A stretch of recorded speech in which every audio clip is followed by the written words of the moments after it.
Now, every year, tertiary students face the threat of exclusion, whether it be from a lack of accommodation, also being part of the mix, and other barriers to higher education. Often these problems lead to protests at universities as well as colleges. Higher Education Minister Nobuhle Nkabane has been visiting some of the universities in the country. That's to get to the root of the problem. Nkabane, and as well as NSFAS Administrator Freeman Nomvalo, are joining me this afternoon in studio. Thank you so much to both of you. Really, really appreciate it. I think, if anything, it's very important to be having this conversation as the year kicks off. There's so many issues.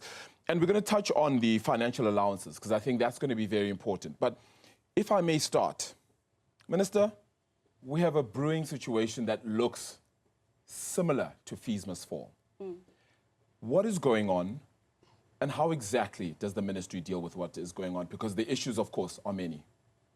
Yeah. In fact, there are a number of factors that are resulting into the instability that we are facing currently. Amongst them is student debt, and another critical area that they are complaining about is student accommodation. Yes. So we have been visiting various institutions of higher learning as the department, working closely with our entities, your NSFAS, as well as the board, because there is a board currently. We are trying by all means, as well as yourself, we are trying by all means to resolve some of the challenges that our students are complaining about. When we arrive at the universities, we don't just meet as an elite in the boardrooms. We go there, we meet them, we interact with them, we get to understand and dig deeper what are the challenges that they are facing. So what are those challenges, if I may then, Minister? Because it feels as though there's a lot of complaints that we've heard from some of the reporting that we've had from our reporters, speaking about students who have had things like accommodation overbooked, essentially. They've had to pay applications for all of those, and then it gets overbooked, and then they have no place to stay when the school year begins. Some have had to start schooling online as well because of some of the protests. Some haven't been able to pay off the university fees from last year as well, which I guess this is where you come in as well. Are we at a point where we need to figure out what the problem is and how exactly do we solve it? NSFAS hasn't run out of money per se. Is that the cause? No, that's not the real issue. It's not that NSFAS has run out of money, but NSFAS has had challenges over a period of time, which is why the administration was put in place because of the issues of governance, because of the issues of delays in payments of accommodation, which are related to how students are onboarded at the beginning of the year. Yeah. Because if the onboarding process does not go according to plan, when the payment has to be done downstream, validating and confirming that the person you're paying for is the same person that is funded and stays in the accommodation does create problems. So most of the problems are not because of the shortage of funds, but are because of other inefficiencies in the system. So how do we solve those inefficiencies? It's all good and well that we, of course, know the problem. Yes, solving the systems, one, NSFAS obviously needs to make sure that its systems, computer systems are aligned to those of universities, so that now that we've announced the allowances, for instance, and the minister will talk to that, the registration data must be uploaded by institutions, and that registration data forms the basis on which NSFAS makes the final decisions. And those decisions then allow students to be onboarded on residencies, allow students to be registered for specific programs, and then the final decision is made. So if that works according to plan, then you obviate a lot of problems downstream. And we're putting processes in place to make sure that for the 2025 financial year, save for the legacy issues that we're bringing from last year, this year should move smoothly in terms of those onboarding processes. Minister, we've got protests at UCT, WITS, public order policing, needing to disperse students as well at the likes of Stellenbosch University. How do we give that message out that the situation will be resolved, or if it won't, how long the timeline is? Because that's going to be critical to come from your ministry. Yeah. You know, I think the administrator has already alluded to the fact that for us to be in a position to make funding decisions, we need to wait for the data that we receive from universities. But the students Yes. can't wait themselves. I mean, they're sitting waiting outside of Yeah, universities. I do understand, but we are trying to fast-track the processes. And as I'm seated here, I received a call in relation to the matter that you are speaking about of Stellenbosch.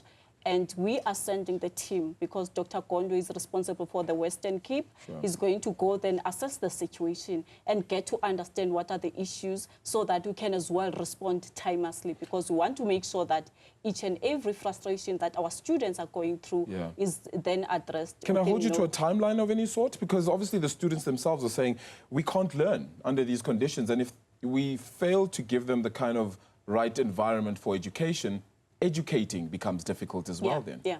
Timelines? Administrator, how soon do you think we are going to finalize the funding decisions? The funding decisions, we will be done with them within the next 2 weeks, as long as the data that we receive is credible. So that would clear all of last year's debt and hopefully then streamline the process for this year. The last year's debts we're working on already, and we're communicating with institutions in relation to that.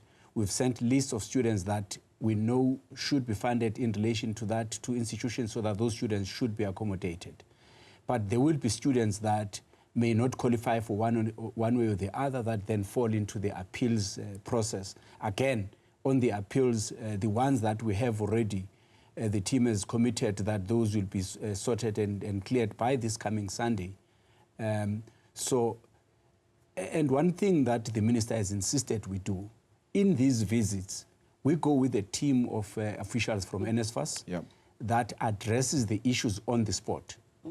So that when there's a student who has got a specific query, that team goes into the system, understands what is the status of that particular student, and provide an answer on the spot. So some issues can't wait, some issues require a bit of Is this at all a leadership issue? NSFAS itself, all the new boards perhaps in play, does that create any problems, do you feel? I think more than that, it actually creates certainty. It creates a clear line of authority and responsibility that the board will have. And I think let's give the board time to settle in, deal with the issues the way they feel comfortable to deal with them. We can't judge them in advance. Look, I'll only say this, Mr. Nomvalo, if I can then, is just we speak about wanting to give them time. And I fully understand that. Unfortunately, the students don't have it. No. Not that we're giving them time. No, you're saying the board in order to get used to it. The board is hitting the ground running as I'm speaking to you. Yeah. When we visit with them. They are there working with us. So you holding them accountable, how exactly does that happen? Because yes, they're hitting the ground running. Does that say that you've already set out timelines that this needs to get sorted in the next 2 weeks, as you've put out as a timeline? And then in a month's time, we need to recheck the system and see whether we've onboarded correctly as well for the following year, so that down the line, the payment system doesn't happen to be going like this again.